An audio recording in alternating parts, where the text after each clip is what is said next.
शुरू करते हैं अल्लाह के बाबरकत नाम से जो बड़ा मेहरबान और नहायत रहम वाला है। तमाम तारीफ़ें मेरे अल्लाह रब्बुल इज़्ज़त के लिए हैं। अस्सलाम वालेकुम लिसनर्स, मैं हूँ आप लोगों की होस्ट नौशीन और मैं अपने चैनल खौफनाक कहानियों में अपने सभी सुनने वालों को खुशामदीद कहती हूँ। मैं उम्मीद करती हूँ आप सब लोग खैरियत से होंगे, जहाँ होंगे खुश होंगे। आज आप लोगों के लिए मैं बहुत इंटरेस्टिंग हॉरर स्टोरीज़ लेकर आई हूँ जिन्हें आप बहुत पसंद करेंगे। सिलसिला शुरू करते हैं आज की खौफनाक कहानियों का। बढ़ते हैं आज की पहली खौफनाक कहानी की तरफ। ये खौफनाक कहानी रुबाब ज़ारा ज़ैदी कराची से शेयर कर रही है। रुबाब कहती है, आज आपके साथ 2 कहानियाँ शेयर करना चाहती हूँ। पहली स्टोरी जो है ये मेरे फादर के दोस्त थे अंकल, अब वो इस दुनिया में नहीं है। उनकी ज़िंदगी में पेश आने वाली एक बहुत ही ज़्यादा ड्रावनी कहानी शेयर करना चाहती हूँ। 1988 की बात है।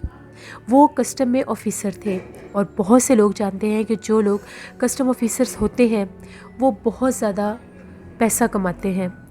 वैसे ही उनका भी काम था। तो एक दफ़ा वहाँ पर पुलिस रेड हुआ तो लोगों ने ये कहा कि जितनी जल्दी हो सकता है हमें यहाँ से सारा पैसा लेकर चले जाना चाहिए, अगर हम लोग बचेंगे तो फिर हम और कमाई कर सकेंगे। तो वो काफ़ी ज़्यादा पैसे लेकर एक बैग लेकर अपने घर की तरफ आ रहे थे। रात 2-2:30 बजे का टाइम था। वो मेन रोड से नहीं गुजर सकते थे क्योंकि हर तरफ पुलिस थी। उन्होंने यही मुनासिब समझा कि वो सेंटर से किसी रास्ते से जाएंगे। तो वो रेलवे कॉलोनी वाली साइड से आ रहे थे। वो पैदल थे। रेलवे कॉलोनी वाला वो जो एरिया था वो बिल्कुल वीरान और सुनसान था। ऊपर से आधी रात का टाइम था। दूर दूर तक कोई भी नहीं था, ना कोई बंदा ना बंदे की साथ। जैसे ही अंकल रेलवे कॉलोनी वाले उस ग्राउंड की तरफ आ रहे थे जहाँ से गुजर के उन्होंने अपने घर की तरफ जाना था, तो उनको एकदम से बकरी के बोलने की आवाज़ आने लगी।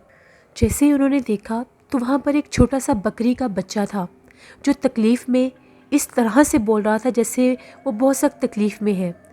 अंकल ने जब देखा कि ये बिल्कुल छोटा सा बकरी का बच्चा है और ये इस वक्त बहुत ज़्यादा तकलीफ़ में है, मुझे इसकी मदद करनी चाहिए, मैं इसको उठाकर घर ले जाता हूँ और देखता हूँ कि इसको क्या प्रॉब्लम है। वो जैसे इस बकरी के बच्चे के पास गए, उन्होंने उस छोटे से बकरी के बच्चे को अपनी गोद में उठा लिया और चलने लग गए। अंकल कहते हैं, जैसे ही मैं उसको उठाकर चल रहा था तो एकदम से वो बकरी का बच्चा जो था वो भारी होने लग गया। उसका वेट एकदम से बढ़ने लग गया। मुझे बड़ा अजीब लगा कि जब मैंने इसको उठाया था तब तो ये इतना हल्का सा था और अब इसका वेट इतना ज़्यादा क्यों बढ़ रहा है। वो उसको उठाकर चलते ही जा रहे थे। उसके वेट के साथ साथ उस बच्चे का साइज़ भी बढ़ने लग गया और वो इंसानी आवाज़ में हंसने लग गया। अंकल ने जब देखा कि इसका तो साइज़ भी एक छोटे से बकरी के बच्चे से लेकर एक नॉर्मल डॉग जितना इसका साइज़ हो गया और इसका तो वेट भी इतना ज़्यादा हो गया, वो बहुत ज़्यादा डर गए। उन्होंने फ़ौरन ही उसको वहीं पर फेंका, बैग भी वहीं पर फेंका और भागना शुरू हो गए। वो इतना खौफज़दा हुए कि उनको ये भी समझ नहीं आई कि वो किस तरफ जाएं। बिलाखिर भागते भागते वो अपने घर की तरफ आने लगे। उनको उसी ग्राउंड से भयानक आवाज़ें सुनाई देने लगी। वो हंसने लग गया और इंसानी आवाज़ में ये बोलकर कह रहा था, आज तो तुम बच गए, तुम्हारी किस्मत अच्छी थी, दोबारा यहाँ पर आओगे तो नहीं बचोगे। और वो बकरी का बच्चा बाकायदा उनके पीछे पीछे भाग रहा था। जब अंकल घर पहुँचे तो बहुत घबराए हुए थे। उनकी मिसेज़ ने दरवाज़ा खोला, उन्होंने अपनी मिसेज़ को सारी बात बताई। वो बहुत ज़्यादा बीमार हो गए थे, उनको इतना सख्त बुखार हो गया था और खौफ के मारे वो घर से बाहर ही नहीं निकल रहे थे। 2 दिन गुजर गए, उनमें इतनी भी हिम्मत नहीं हो रही थी कि उस वीराने में जाकर वो पैसों से भरा अपना बैग भी उठा सकें। फिर वो इमाम साहब के पास गए और उन्होंने जाकर इमाम साहब को सारी बात बताई। तो इमाम साहब का ये कहना था कि उस रात जो आपने बकरी के बच्चे के रूप में जिसको उठाया था वो जिन्नात थे, बेहतर यही है कि आप तौबा इस्तग़फ़ार कर लें। इसी तरह से रुबाब कहती है, मैं आपके साथ एक और स्टोरी शेयर करना चाहती हूँ। ये भी मेरी मामा के कज़न थे, उनकी ज़िंदगी की एक स्टोरी है। आजकल वो ऑस्ट्रेलिया में होते हैं। ये 1987 की बात है। वो एज ए फ़ोटोग्राफ़र काम किया करते थे। तो एक दफ़ा वो एक शादी में मूवी वगैरह बनाकर वापस आ रहे थे। जो लोग कराची से बिलोंग करते हैं वो लोग जानते होंगे कि जो एयरपोर्ट कॉलोनी है वो उस वक्त बहुत ही ज़्यादा वीरान और सुनसान होती थी और वहाँ पर एक बहुत बड़ा दरबार आलिया का एक कब्रिस्तान भी है जो बिल्कुल उस कॉलोनी के गेट से आगे है। रात का टाइम था तो मेरी मामा के जो कज़न थे वो और उनके साथ उनका एक फ्रेंड था। वो लोग वापस घर आ रहे थे एक इवेंट अटेंड करके। वो कहते हैं जैसे ही हम लोग गेट से अंदर एंटर हुए, जो एयरपोर्ट कॉलोनी का गेट है, जब वहाँ से हम लोग अंदर दाखिल हुए, अभी कब्रिस्तान नहीं आया था, हम लोग क्या देखते हैं कि सामने से एक लड़की चलती हुई आ रही है और वो लड़की सफ़ेद लिबास में थी। वो लोग बहुत ज़्यादा हैरान हुए कि इतनी रात को ये कौन चलता हुआ रहा है, और बिल्कुल अकेली लड़की। जैसे वो लड़की उनके पास आई, उसके सर के बाल बहुत ज़्यादा लंबे थे और वो खुले हुए थे। उस लड़की ने उन्हें एक स्लिप दी और ये कहा कि इसके ऊपर, इस कागज़ के ऊपर जो एड्रेस लिखा हुआ है, मुझे ये बता दो ये एड्रेस कहाँ का है, मुझे इस जगह पर जाना है। जब उन लोगों ने वो जो एड्रेस लिखा हुआ था उस पेपर के ऊपर, उसको पढ़ने की कोशिश की तो वो पढ़ा ही नहीं जा रहा था। वो लोग नहीं जानते कि वो किस दुनिया की लैंग्वेज थी, वो कौन सी ज़ुबान थी जिसमें वो एड्रेस लिखा हुआ था। उन लोगों ने ये कहा कि हमें तो नहीं पता कि ये एड्रेस कहाँ का है, हमसे तो पढ़ा भी नहीं जा रहा। उन लोगों ने उसको वो पेपर वापस कर दिया और उसको क्रॉस करके उससे आगे जाने लगे अपने घर की तरफ। वो लोग कहते हैं अभी हम लोग सिर्फ 1 या 2 कदम ही आगे बढ़े होंगे, हम लोगों ने पीछे पलट कर देखा तो हम लोगों को घुंघरू की आवाज़ आ रही थी। एकदम से घुंघरू की आवाज़ आने लग गई। जब पीछे पलट कर देखा तो वहाँ पर लड़की नहीं थी। ये लोग बड़े ज़्यादा हैरान हुए कि वो लड़की एकदम से कहाँ पर चली गई और ये घुंघरू की आवाज़ कहाँ से आ रही है। वो लोग कहते हैं जैसे हम लोगों ने फेस सीधा किया और हम लोग घर की तरफ आने लगे तो हम लोग क्या देखते हैं कि वही लड़की बिल्कुल हम लोगों के सामने फिर ज़ाहिर हो गई। उस वक्त उसका चेहरा बहुत ज़्यादा डरावना था और वो बहुत भयानक अंदाज में बोल रही थी और ये कह रही थी कि मुझे ये एड्रेस बताओ, मुझे यहाँ पर जाना है। इन लोगों ने जब उसका बिगड़ता चेहरा देखा, ये लोग तो बहुत डर गए। उसके पैर भी उल्टे थे, वो एक पिछल पैरी डाइन थी। ये लोग वहाँ से भागने लग गए। तो एकदम से जब ये कब्रिस्तान के पास पहुँचे तो उस चुड़ैल ने रोना शुरू कर दिया और पूरे कब्रिस्तान में बहुत ज़्यादा शोर बरपा हो गया। ये लोग आयतल कुर्सी पढ़ते हुए, अल्लाह से मदद मांगते हुए इतना तेज़ भागे कि लोगों ने घर आकर सांस लिया। जब दरवाज़ा खटखटाया तो इनकी जो मदर थी, उन्होंने दरवाज़ा खोला तो ये दोनों दोस्त बहुत घबराए हुए थे, खौफ के मारे थर थर काँप रहे थे। इससे पहले कि ये लोग कुछ बोलते, ये इस हद तक खौफज़दा हुए कि वहीं पर बेहोश हो गए। जब इन लोगों को होश आया तो लोगों ने पूरी बात बताई। जो मामा की कज़न की अम्मी थी, उनकी जो सास थी वो बहुत ज़्यादा इबादत गुजार थी। वो दम वगैरह भी किया करती थी और इस तरह से तावीज़ वगैरह भी लिखती थी। उनका ये कहना था कि इन दोनों लड़कों ने अपनी आंखों से पिछल पैरी चुड़ैल को देखा है, जो इनको कॉलोनी के गेट पर नज़र आई थी, जिसका बसेरा वहाँ के कब्रिस्तान में है। फिर उन्होंने उनको तावीज़ दिया, दम वगैरह किया। वो लोग इस हद तक खौफज़दा रहते थे। वो कहते हैं कि हम लोगों को डरावने ख्वाब आते थे। ख्वाब में भी हमें बाकायदा वही चुड़ैल नज़र आती थी और उसी अंदाज में वो हम लोगों से ये कहती थी कि मुझे वो एड्रेस बता दो। ये इतना खौफज़दा उनकी ज़िंदगी का एक इंसिडेंट है कि आज भी अगर हम लोग उनसे ये बात पूछें या हमें वो ये बात बताएं तो उनके चेहरे के जो तसुरात होते हैं उससे उनका खौफ ज़ाहिर हो रहा होता है। रुबाब कहती है कि हम लोग भी एयरपोर्ट कॉलोनी में ही रहते हैं। अब वो जगह बहुत ज़्यादा पुररौनक हो चुकी है, अब वहाँ पर बहुत ज़्यादा रौनक होती है। लेकिन जब ये हैपनिंग हुई थी तब वो जगह बिल्कुल इतनी ज़्यादा आबाद नहीं थी। ये 2 स्टोरीज़ थी जो कराची से रुबाब सारा जहदी ने शेयर की। बहुत शुक्रिया रुबाब आपका। बढ़ते हैं एक और खौफनाक कहानी की तरफ। ये खौफनाक कहानी फ़रहान असर शेयर कर रहे हैं यूएई से। फ़रहान कहते हैं कि आज आपके साथ मैं एक बहुत ही फेमस पैरानॉर्मल इन्वेस्टिगेटर गौरव तिवारी की ज़िंदगी में पेश आने वाली, उसकी पुरसरार मौत की तरफ उसको ले जाने वाली कुछ ऐसी बातें और कुछ ऐसे वाक़यात शेयर करना चाहता हूँ जो उसकी ज़िंदगी से रिलेटेड है। गौरव तिवारी जो है वो इंडिया का जाना माना पैरानॉर्मल इन्वेस्टिगेटर था, जिसकी 31 साल की उम्र में 7 जुलाई 2016 को पुरसरार तरीके से मौत हो गई। गौरव तिवारी जो था वो कमर्शियल पायलट बनना चाहता था, तो वो अमेरिका के एक सिटी फ्लोरिडा में गया। वहाँ पर उसने एज ए कमर्शियल पायलट बनने के लिए उसने अपनी ट्रेनिंग करनी थी। वो और उसके कुछ दोस्त वहाँ पर एक अपार्टमेंट में रहते थे। जब वो लोग वहाँ पर गए तो उस अपार्टमेंट में उन लोगों को कुछ अनदेखे वजूद महसूस होते थे। उन लोगों को ऐसा लगता था कि यहाँ पर ना दिखने वाली मखलूक़ात का बसेरा है। लोगों का ये मानना है कि सिर्फ़ और सिर्फ पैरानॉर्मल इन्वेस्टिगेशन जो है वो इंडिया या पाकिस्तान में ही होती है, लेकिन ये पूरी दुनिया में होती है। यूरोप कंट्रीज़ में भी ऐसे बहुत से टीवी चैनल्स हैं जहाँ पर पैरानॉर्मल इन्वेस्टिगेशन की जाती है। वहाँ पर भी प्रोग्राम्स होते हैं घोस्ट हंटिंग के नेम से। गौरव तिवारी तब तक तो एक इन्वेस्टिगेटर नहीं था, एक आम इंसान था। जब वो उस अपार्टमेंट में अपने दोस्तों के साथ रहता था, उसे वहाँ पर एक बच्ची दिखाई देती थी। उसकी पूरी सोच ही चेंज हो गई। वो बनने कुछ और आया था और बन कुछ और गया।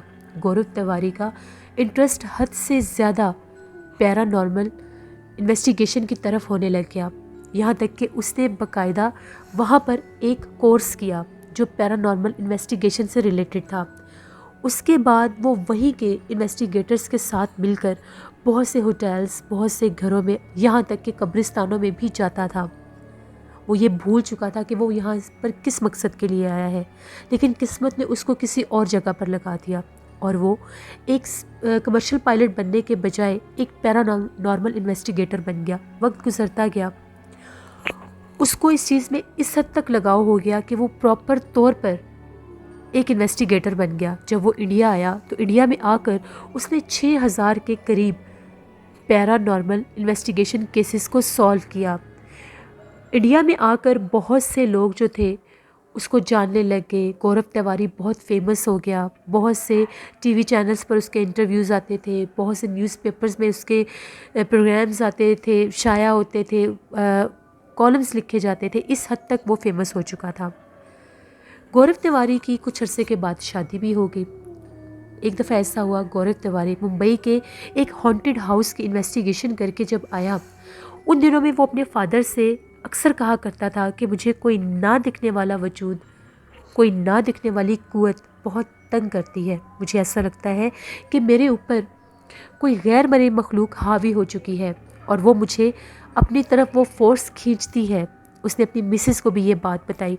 उसकी मिसेस ने उसको ये मशवरा दिया कि आप ये जो पैरानॉर्मल इन्वेस्टिगेशन करते हैं, आप ये करना छोड़ दें। आप इस हद तक इन चीज़ों में इन्वॉल्व हो गए हैं जिसकी वजह से आपको ऐसा महसूस होता है कि आपके ऊपर किसी चीज़ का असर हो चुका है। लेकिन गौरव तिवारी अब इन चीज़ों से पीछे नहीं हट सकता था। गौरव तिवारी 7 जुलाई 2016 को जब सुबह जागा तो वो बिल्कुल ठीक था। उसने अपनी बहुत सी ईमेल्स चेक की। उसके बाद गौरव तिवारी 11 बजे के करीब जब वॉशरूम में गया तो बहुत ज़्यादा देर हो गई, वो वॉशरूम से बाहर नहीं आया।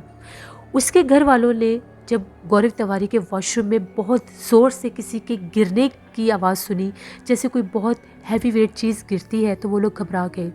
जैसे उन लोगों ने उस बाथरूम का दरवाज़ा तोड़ा तो गौरव तिवारी ज़मीन पर उल्टा लेटा हुआ था।